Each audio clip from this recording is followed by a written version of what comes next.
السلام علیکم، صبح بخیر، گڈ مارننگ اور آداب عرض ہے. آپ دیکھ رہے ہیں باخبر سویرا. میں ہوں آپ کے ساتھ مدیحہ نقوی اور میں ہوں اشفاق اسحاق ستی. امید ہے آپ لوگ خیریت سے ہوں گے اور آپ کا آج کا دن بھی اچھا ابھی تک سٹارٹ ہوا ہوگا اور ہماری وجہ سے اس میں 4 چاند لگ جائیں گے. مدیحہ ویسے کہتے ہیں جلدی کا کام شیطان کا ہوتا ہے، ایسا کیوں ہے؟ یہ تو آپ بتا سکتے کیونکہ آپ ہر کام جلدی جلدی کر رہے تھے، تو ایسا کیوں ہے یہ بتائیں. جلدی جلدی تیار ہو رہے تھے، جلدی جلدی بال بنا رہے تھے، کیوں؟ کیونکہ مجھے پتا ہے کہ اگر جو کام آپ 5 منٹ میں کر سکتے ہیں تو اس کے لیے 45 منٹ ویسٹ کرنے کی کیا ضرورت ہے. آپ وہ کام 5 منٹ کریں اور it keeps you on the edge. آپ کو ایک ایڈرلن رش ہوتا ہے کہ ہاں جی یہ کام میں نے کرنا ہے، جلدی کرنا ہے، پہنچنا ہے، یہ کرنا ہے اور اسے منطقی انجام تک پہنچانا ہے. تو لیکن بندہ ریلیکس نہیں رہتا اگر کام اپنے ٹائم پہ کر لے تو پھر ذرا سکون میں پھر رہا ہوتا ہے. یہ بھی تو اچھا ہوتا ہے نا. یہ ہوتا ہے، ظاہر ہے. اچھا یہ مجھے بتائیں کہ سڑک پہ گاڑی چلاتے ہو آپ کو غصہ آتا ہے؟ ہاں کبھی ٹریفک کی وجہ سے، سیوریج کی وجہ سے، کسی بھی وجہ سے؟ ایک وہی تو جگہ جہاں پہ میرا غصہ نکلتا ہے. اچھا غصہ نکلتا ہے. کبھی آپ نے ویڈیو بنائی ہے اس کی؟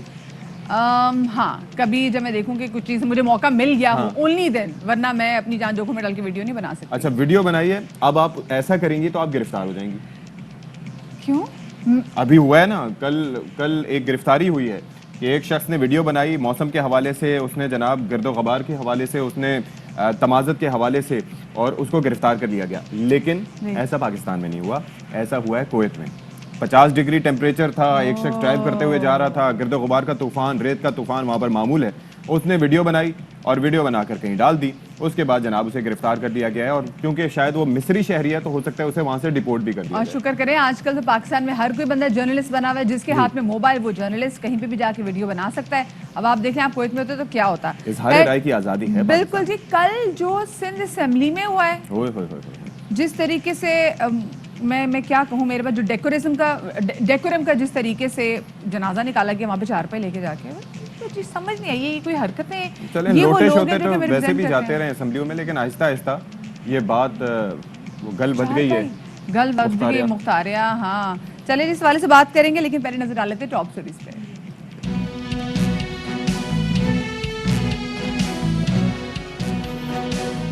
ہنگامہ آرائی اور ہاتھا پائی کے بعد ایوان میں 4 پائی کی انٹری. سندھ اسمبلی میں پی ٹی آئی ارکان کا انوکھا احتجاج. قومی سے صوبائی اسمبلیوں تک حالات توجہ طلب ہیں. خانپور میں ٹیکس وصولی کا انوکھا طریقہ. اسسٹنٹ کمشنر نے شہر میں ناہدگان کے بینرز لگا دیے. 30 جون تک رقم جمع کرانے کی ہدایت. آلو، پالک، بھنڈی ہو یا کھیرا، ہر سبزی میں ہے وائٹامنز کا ذخیرہ. لیکن بچوں کو سبزیاں کھلانا کسی امتحان سے کم نہیں. کیسے سمجھائیں، کیسے منائیں، جانیں گے ماہرین غذائیت سے. وہ کہتے ہیں نا کہ ہر ایک بات پہ کہتے ہو کہ تم کیا ہو، تم ہی کہو یہ انداز گفتگو کیا ہے. انداز گفتگو اور طرز عمل کی اگر ہم بات کریں تو آج کل ملک کے اسمبلیوں کے اندر اور باہر جو انداز گفتگو اپنایا جا رہا ہے، کہیں سے نہیں لگ رہا کہ یہ ایک مہذب سوسائٹی کو، مہذب کمیونٹی کو ریپرزینٹ کر رہے ہیں. عوامی نمائندے ایوان کا تقدس مسلسل تواتر سے پامال کریں، چاہے وہ قومی اسمبلی ہو، بلوچستان اسمبلی اور اب سندھ اسمبلی ہو. اچھا آپ یہ دیکھ لیں کہ یہ سیلف ایکسپلینیٹری ہے، اس کے اندر ہمیں کچھ کہنے کی ضرورت نہیں ہے. آپ یہ دیکھیں کہ یہ کسی گاؤں دیہات میں کوئی تنازع نہیں ہے اراضی کا. یہ مقدس ترین ایوان ہے، یہ لیجسلیٹو اسمبلی ہے. لیجسلیٹو اسمبلی یعنی کہ جہاں پر قانون سازی ہوتی ہے، جہاں پر عوام کے لیے بہتری کے لیے قوانین بنائے جاتے ہیں. اور آپ ذرا سوچئے کہ یہاں پر چارپائیاں لا کر جناب منجی ڈالنے پر جو ہے وہ کھڈے چل رہے ہیں، تو یہ ایک بڑا عجیب سا معاملہ ہے. بالکل جی. کل جو سندھ اسمبلی میں ہوا نہایت افسوسناک تھا. شدید بد نظمی دیکھنے میں آئی. اپوزیشن ارکان بطور احتجاج ایوان میں، جیسے اشفاق کہہ رہے تھے، 4 پائی اٹھا کے لیا اور ساتھ میں موقف بھی اپنایا کہ یہ جمہوریت کا جنازہ ہے، جس پہ اسپیکر آغا سراج درانی نے کافی برہمی کا اظہار کرتے ہوئے کہا کہ اس قسم کی حرکت اسمبلی کا طریقہ کار نہیں ہے. نکالیں باہر، ذرا آ جائیں، سب آ جائیں. یہ باہر لے کے جائیں، لے جائیں باہر سب. ان کو بلا لو باہر، اور بھی جتنے بھی ہیں.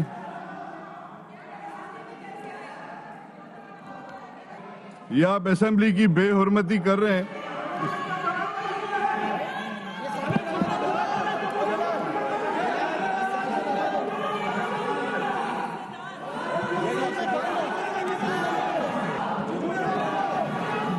مطلب آپ ذرا دیکھیں مدیحہ کہ کیسی دھینگا مشتی چل رہی ہے, اور یہ بڑی فولڈنگ قسم کی وہ چارپائی ہے, بڑی اچھی رہتی ہے. اگر گرمیوں کا موسم ہو اور اس کے اندر آپ کو چھت پر سونے کا شوق ہو تو اس کے اندر جناب آپ کافی فائدے حاصل کر سکتے ہیں.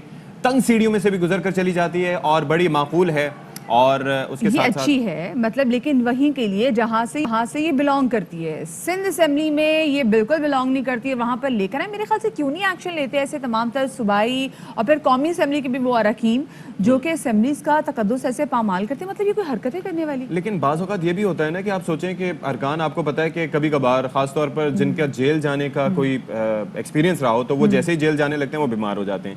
اب بیمار ہوتے ہیں تو ظاہر ہے کہ بیمار جو شخص ہوگا وہ اسمبلی آئے گا تو کرسی پر تو نہیں بیٹھ سکتا, تو پہلے سے پریکٹس کر رہے ہیں کہ چارپائیاں لا کے رکھیں جہاں تاکہ تھوڑا سا مزید ریلیکسڈ قسم کا انوائرمنٹ ہو. چلے جی, اور خیبر پختونخوا اسمبلی کیسے پیچھے رہ سکتی ہے. خیبر پختونخوا کے اسمبلی کے اجلاس کے دوران بھی پاکستان پیپلز پارٹی کے رکن نگہت اورکزئی نے تقریر کے دوران کاغذ پھاڑا, اور کاغذ پھاڑ کے جو ساتھی رکن اسمبلی ہیں ان پر پھینک دیا. اور اس سے پہلے نگہت اورکزئی نے سینیٹائزر کی بوتل صوبائی وزیر سوشل ویلفیئر حشام انعام پر بھی پھینکی تھی. مطلب کیا ان کو خیال تھا یہ. اب یہ دیکھیں یہاں سے ہم دیکھ رہے ہیں کہ چلتی ہوئی جا رہی, بڑی جذباتی.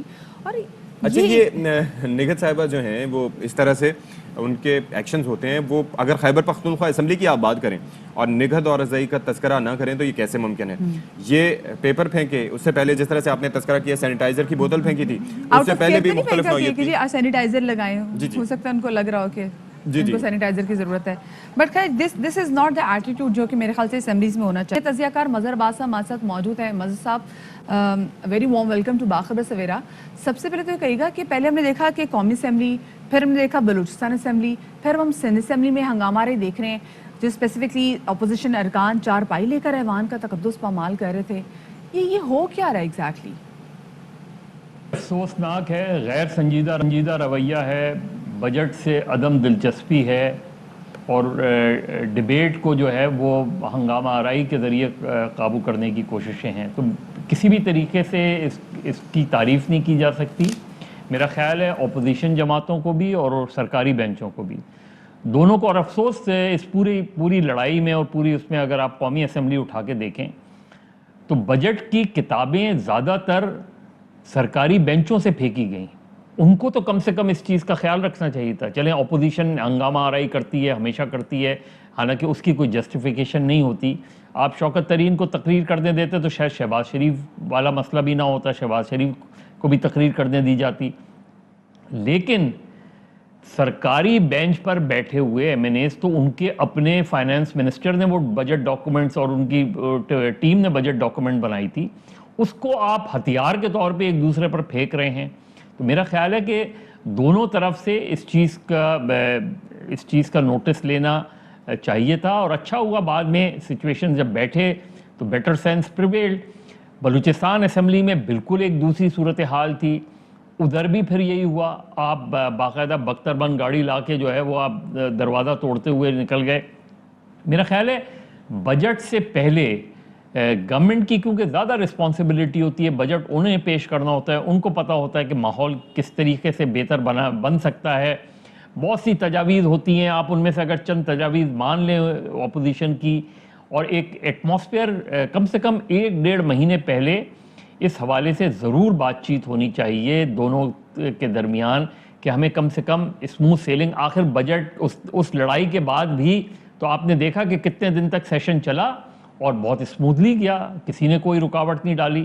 تو یہ کام پہلے ہی بھی ہو سکتا تھا, ایک ماحول بنایا جاتا ہے. اب سندھ اسمبلی میں آپ چارپائی لا کے آپ کیا میسیج دینا چاہ رہے ہیں اپوزیشن کو, گورنمنٹ کو, اپوزیشن کو بہت زیادہ. اور یہاں سندھ اسمبلی میں خاص طور پہ میں بارہا یہ بات کہتا رہا ہوں کہ میں حیران ہوتا ہوں کہ سندھ میں پبلک اکاؤنٹس کمیٹی اپوزیشن کو کیوں نہیں دی جاتی. حالانکہ 18ویں ترمیم بھی چارٹر آف ڈیموکریسی کا حصہ ہے, لیکن اپوزیشن کا بیہیویئر بھی ایک اپوزیشن کی طور پہ ہونا چاہیے. اچھا, یہ تذکرہ کیا کہ بجٹ کو غیر سنجیدہ لیا جا رہا ہے, پڑھا نہیں جا رہا, اس پر غور نہیں کیا جا رہا, تو آپ کی نظر میں معاملہ صرف یہ بجٹ کا ہی ہے یا پھر حکومت اور اپوزیشن کے عدم برداشت کا رویہ بھی ہے, اور اس کی وجوہات کیا ہیں؟ بحیثیت پورے معاشرے میں عدم برداشت ہے. ہم اپنے ٹی وی ٹاک شوز دیکھتے ہیں, باقی کو چھوڑیں, کیا ہمارے ٹی وی ٹاک شوز میں ہم لاؤڈ نہیں ہوتے؟ وہاں تو 3-4 لوگ بیٹھے ہوتے ہیں نا, وہاں تو کوئی مجمع نہیں ہوتا. لیکن ایک جنرل بیہیویئر ہمارا بن گیا ہے کہ ہم چیخ کر بات کرتے ہیں, ہم دلیل سے گفتگو نہیں کرتے. نعرے بازی ہم نعرے بازی جلسوں میں بھی کرتے ہیں, نعرے بازی اسمبلی میں بھی کرتے ہیں, اور نعرے بازی ٹاک شوز میں بھی کرتے ہیں, اس لیے کہ ہمارے پاس اسٹرانگ آرگومنٹس نہیں ہوتے. ہمیں دوسرے کو زیر کرنے کے لیے اس سے زیادہ اونچی آواز میں بات کرنا اچھا لگتا ہے.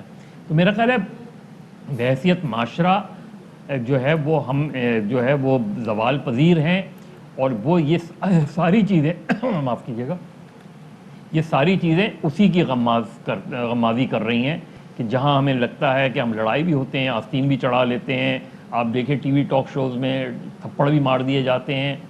تو میں تو سمجھتا ہوں کہ یہ اور پولیٹیشنز کی ذمہ داری اس لیے زیادہ ہے کہ وہ پبلک ریپریزنٹیٹیو ہوتے ہیں, وہ لوگوں کو ریپریزنٹ کر رہے ہوتے ہیں. بالکل, اسی لیے معزز صاحب ان کی بھی گرومنگ ہونی چاہیے, ان کو بھی پتہ ہونا چاہیے کہ اصل جو چیلنجز ہیں جو ہمیں درپیش ہیں وہ ہیں کون کون سے.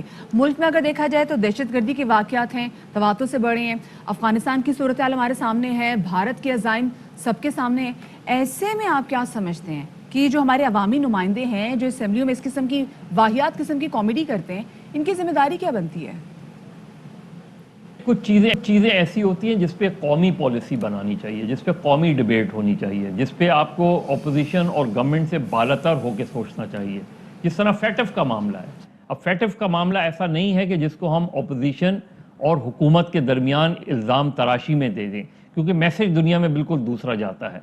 زیادہ ذمہ داری حکومت کی اس لیے ہوتی ہے کہ حکومت وہ ہی ریپریزنٹ کر رہی ہوتی ہے.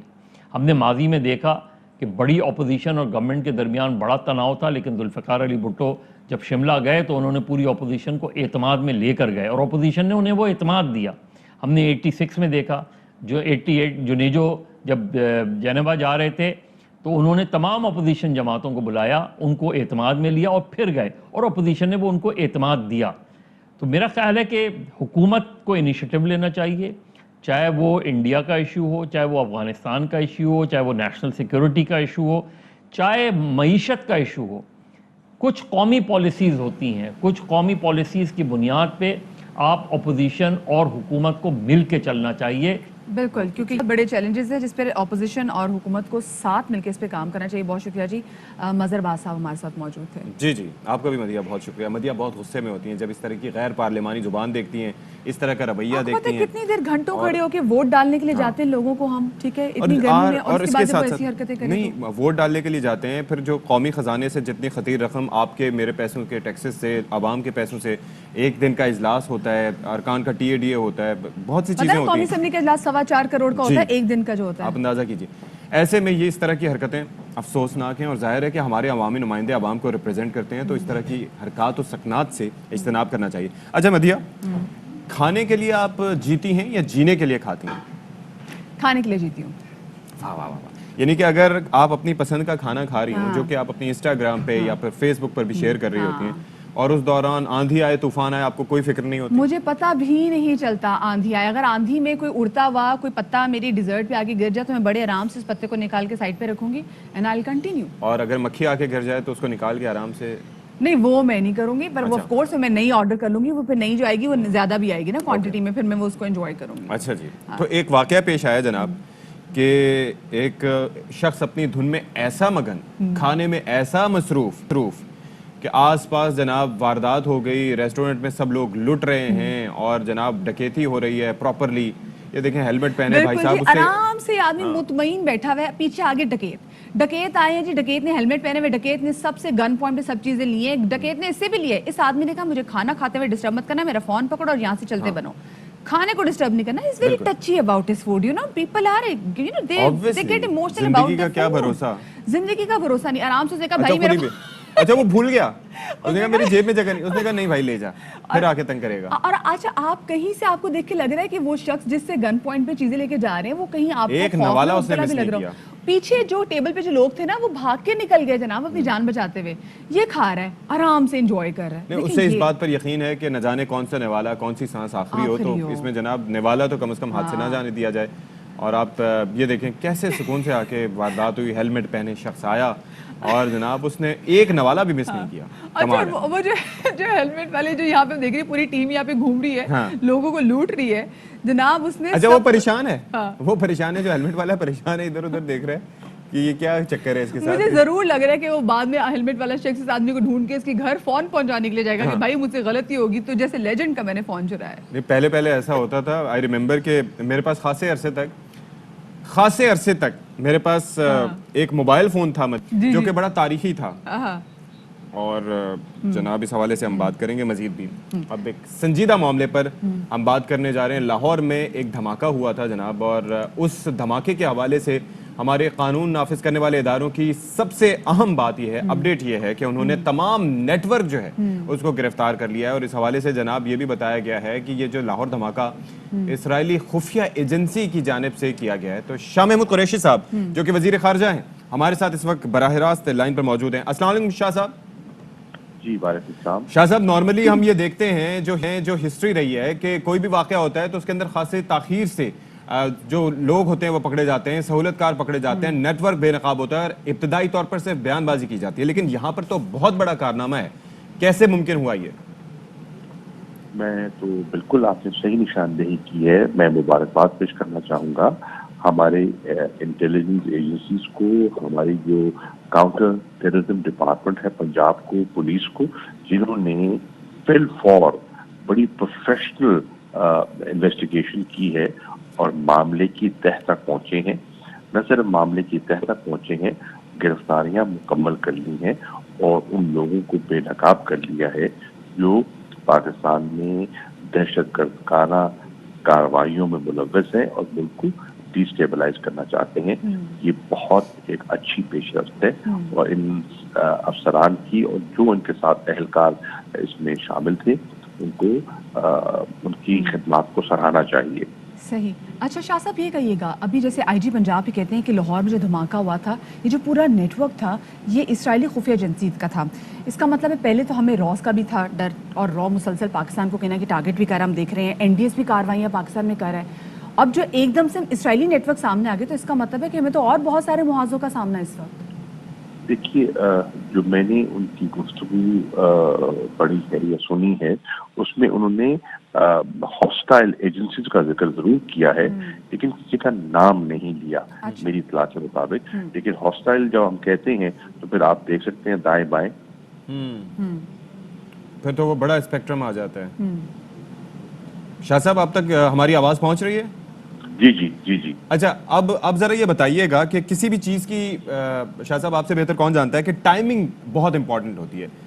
اس خاص موقع پر اس وقت یہ پلانٹ کرنا اور اس کے بعد دھماکہ کرنا, یہ کیا میسج دینا چاہ رہے تھے یہ مسکرینٹس؟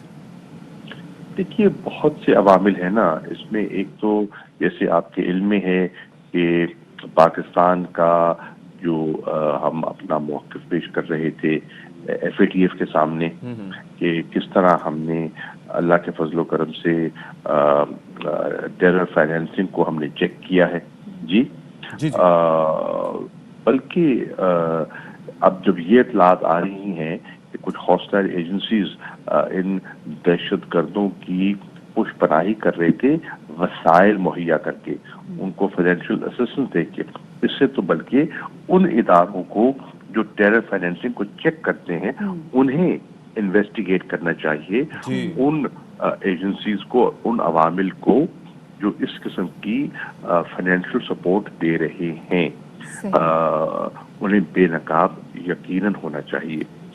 تو اس کے ساتھ ساتھ آپ دیکھ رہے ہیں کہ اس وقت افغانستان کی صورتحال جو ہے وہ بھی خاصی جو ہے وہ نازک دکھائی دے رہی ہے, اور وہاں بھی کچھ ایلیمنٹس ہیں جو کہ وہاں اسپوائلرز کا رول پلے کر رہی ہیں. تو بہت سے تانے بانے جڑے ہوئے ہیں اور پاکستان کو وہ ڈیسٹیبلائز کرنے کی گاہے بگاہے کوششیں کرتے رہتے ہیں. لیکن الحمدللہ آج پاکستان پہلے سے کہیں زیادہ تیار ہے, تجربہ کار ہے, ہم نے قربانیاں دی ہیں, ہم نے بہت کچھ سیکھا ہے, ہم نے اصلاح بھی کی ہے, اور ہم نے اپنی سمت بھی درست کر لی ہے. صحیح. شاہ صاحب ایک طرف ہم فیٹف کا معاملہ دیکھ رہے ہیں, دوسری جانب ہم دیکھ رہے ہیں کہ اگر امریکہ جس طریقے سے اپنی جو افواج ہے جن کا ٹارگٹ ہے کہ 11 سپٹمبر سے پہلے انہوں نے وہاں سے ایویکویٹ کرنی ہے افغانستان سے, اور اگر بغیر کسی سیٹلمنٹ کے ہوتے تو آف کورس پاکستان کو اس کے ریپرکشنز فیس کرنے پڑیں گے. اس تمام تناظر میں جو 1 جولائی کو پارلیمانی کمیٹی برائے قومی سلامتی کا اجلاس ہونے جا رہا ہے, اس کو آپ کتنا امپورٹنٹ دیکھتے ہیں؟ میں سمجھتا ہوں کہ اہم اجلاس ہوگا. اس لیے اہم ہوگا کہ ایک گاہے بگاہے ہماری جو اپوزیشن کی لیڈرشپ ہے وہ مطالبہ کرتی رہی ہے کہ ہمیں اعتماد میں لیا جائے. پچھلے دنوں میں نے بہت سے مختلف پولیٹیکل پارٹیز کے لوگوں کو افغانستان کی صورتحال پر بریف کرنے کے لیے دفتر خارجہ بھی بلایا تھا. تو وہاں بھی انہوں نے تقاضا کیا تھا کہ اس قسم کی بریفنگ جو ہے, جو ہماری سیکورٹی اسٹیبلشمنٹ ہے, ان کی طرف سے ملنی چاہیے. تو حکومت نے فیصلہ کیا کہ جیسے ہی بجٹ انشاءاللہ آج مکمل ہو جائے گا, پاس ہو جائے گا, تو ہم پہلی فرصت میں یعنی کہ 1 تاریخ کو 3 بجے یہ اجلاس بلا رہے ہیں. اس اجلاس میں جتنی ہماری پارلیمنٹ کی کمیٹی ہے اور نیشنل سیکورٹی, اس کو مدعو کیا گیا ہے, اور اس کے ساتھ ساتھ کوئی تمام جماعتوں سے کوئی 15-16 اور ممبران ہیں جن کو بھی دعوت دی گئی ہے, تاکہ ان کے سامنے پوری صورتحال جو ہے, بہت سے سوالات اٹھے ہندوستان کی حکمت عملی پر, بہت سے سوالات اٹھے ہماری جو افغانستان کی پالیسی ہے اس پر.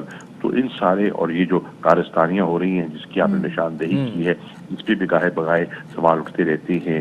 تو اس پر بھی ایک مفصل ان کو بریف بھی کر دیا جائے, اور ان کی جو تشویش ہے یا کچھ مفروضے ہیں جو وہ سنی سنائی باتوں پہ کر لیتے ہیں, ان کو صاف کر دیا جائے. شاہ صاحب, بڑی طاقتیں جو ہوتی ہیں ان کا انفلوئنس ہر جگہ ہوتا ہے, اور آپ کو پتا ہے کہ براہ راست کہنے کے بجائے اب وہ دوسری طرح سے اپنا انفلوئنس یوز کرتے ہیں. FATF میں امریکہ سمیت دیگر طاقتوں کا انفلوئنس موجود ہے. وہاں پر 26 نکات پورے کرنے کے باوجود گرے لسٹ سے نہ نکلنا, اور امریکہ کی جانب سے ڈو مور کا مطالبہ اور اڈے دینے کا مطالبہ, کیا یہ کڑیاں آپس میں ملتی ہیں آپ کی نظر میں؟ دیکھیے, میں پہلے بھی عرض کر چکا ہوں اور میں دہرا دیتا ہوں, ہم نے وہ کرنا ہے جو ہمارے مفاد میں ہے, ہم نے وہ کرنا ہے جو پاکستان کی ضروریات ہیں. پاکستان کی ضرورت ہے کہ ہم منی لانڈرنگ کو چیک کریں, ہم کر رہے ہیں.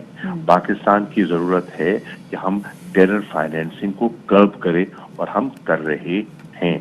پاکستان کی ضرورت ہے کہ ہم اپنے ملک کو محفوظ کریں, اور اس کا ایک طریقہ یہ ہے کہ افغانستان میں امن ہو, اور اس مذاکراتی عمل میں ہم اپنا کردار ادا کر رہے ہیں. پاکستان کی ضرورت تھی کہ جو ہماری مشرقی سرحد پر معصوم لوگ جو نشانہ بن رہے تھے, جو وہاں ہوتی تھی سیز فائر وائلیشنز, اس سے ان لوگوں کو محفوظ کیا جائے.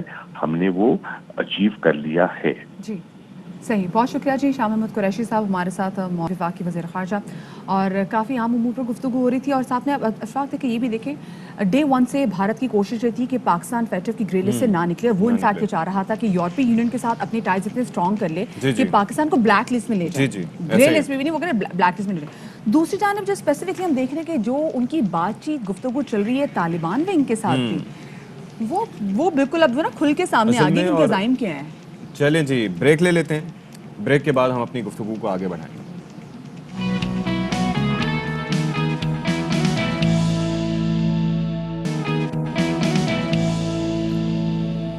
Welcome back after the break. ملک کے سب سے بڑے شہر کراچی میں برآمدی شعبے کے علاوہ جو دیگر شعبے ہیں ان کو گیس کی سپلائی کی بندش کا سامنا ہے. تو اس کے ساتھ گیس کے ذریعے بجلی بنانے والے کارخانوں کی بھی مشکلات دیکھ رہے ہیں, دن بدن بڑھتی چلی جا رہی ہے, جس کی وجہ سے ملک کے مختلف حصوں میں, خصوصی طور پر کراچی ایک وہ شہر جو کہ انڈسٹریز کا شہر ہے, ایک وہ شہر جو کہ پورے ملک کو کما کے دیتا ہے, وہ شہر بجلی کے جو لوڈ شیڈنگ ہے نا جناب, وہ اس سے کیا کہتے ہیں, وہ اس کو سفر کر رہا ہے. ہم یہ کہہ سکتے ہیں بجلی کی لوڈ شیڈنگ کا سامنا ہے اس کو. اور جناب یہ جو دورانیہ ہے یہ مزید بڑھ چکا ہے. معاون خصوصی برائے توانائی تابش گوہر یہ کہتے ہیں کہ LNG کا جہاز پورٹ قاسم پہنچ چکا ہے, 1-2 دن میں متبادل جہاز کی جگہ لے لے گا.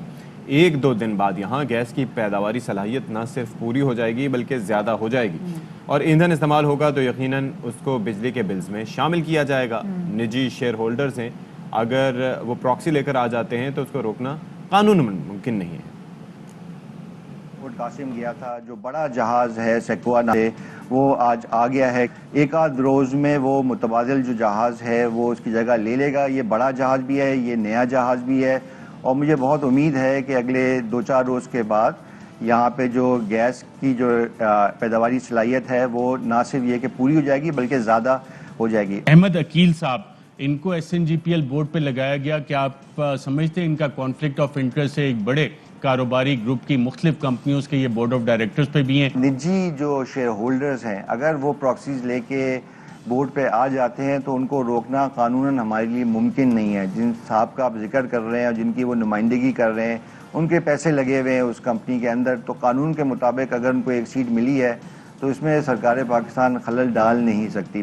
دوسری جانب مقامی ٹیکسٹائل سیکٹر کے برآمد کنندگان نے گیس بحران اور یوٹیلیٹیز کی فراہمی میں عدم تسلسل کے ماحول سے دل برداشتہ ہو کر اپنی صنعتیں بیرون ملک منتقل کرنے کا فیصلہ کر لیا ہے۔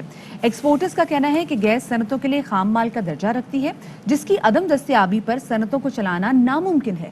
ایسے حالات میں نہ تو صنعت کاری کا فروغ ممکن ہے اور نہ ہی برآمدات میں اضافہ کیا جا سکتا ہے۔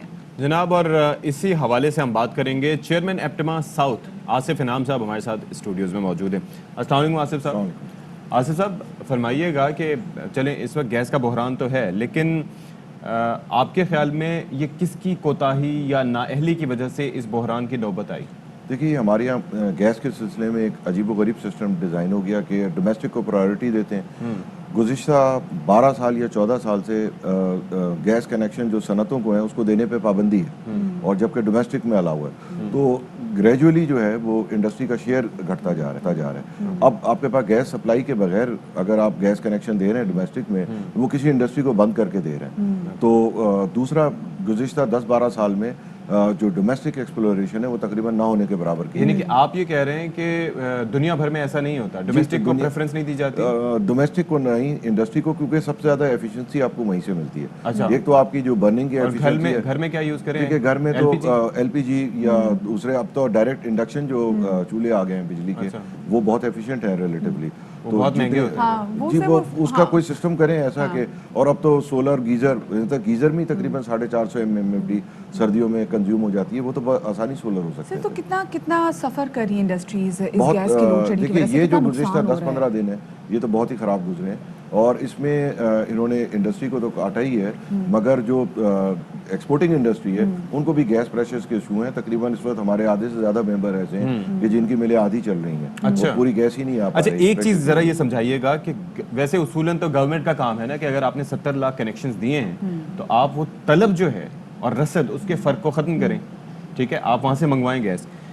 سوئی صدرن کی جانب سے خبردار کر دیا گیا تھا کہ یہ ہونے جا رہا ہے، لیکن حکومت کی جانب سے وہ پروکیور کرنے میں ٹائم لگا، شاید یہ بھی ریزن ہو سکتا ہے۔ ایک تو گرمیوں میں تو یہ پروکیورمنٹ کا ایشو ہو جائے گا کہ ابھی یہ مس میچ ہو گیا، ایک فیلڈ بھی چلی گئی اس میں اینول ٹرن اراؤنڈ میں، اور یہ بھی چلا گیا ساتھ میں، مگر سردیوں میں کیا ہوگا؟ سردیوں میں تو ڈیمانڈ ویسے ہی یہ سمجھ میں نہیں آ رہا۔ دوسرے یہ کہ ہم نے ایک، آپ دیکھیں تقریباً ٹیکسٹائل اور سارا ملا کے 1.2 ٹریلین کا انویسٹمنٹ گزشتہ دسمبر میں سے لے کر جنوری فروری تک کمٹ ہوا۔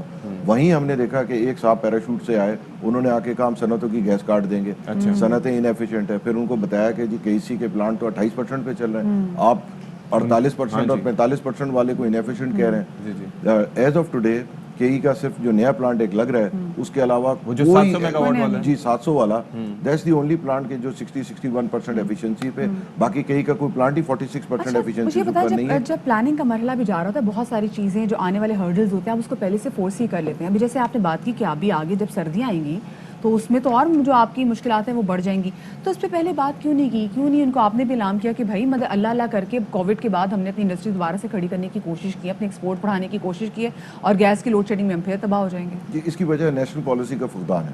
جیسے اگر ڈومیسٹک جو ہے اس کو نہیں دینی، انہوں نے تو خیر خاصا کنٹرول کیا ہے اس کو، کہ اس کو ایک لمٹ کیا ہے اوگرا نے، یہ تو ان کے نوازش ہے، 5 لاکھ یا کتنے کنیکشن انہوں نے لمٹ کیے ہیں کہ اس سے زیادہ نہ ہو، تو ورنہ تو اس وقت اور برا حال ہو۔